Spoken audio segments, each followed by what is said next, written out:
பார்க்கடல் போலேதான் நீ இருக்க, பாய் மரக்கலம் போலே நான் மிதக்க.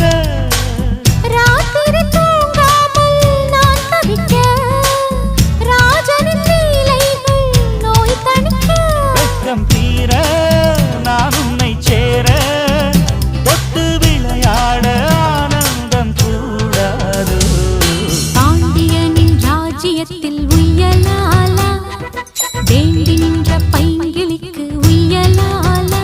கையில் தந்தே கல்யாண மாலை, மையல் கொண்டே நான் இந்த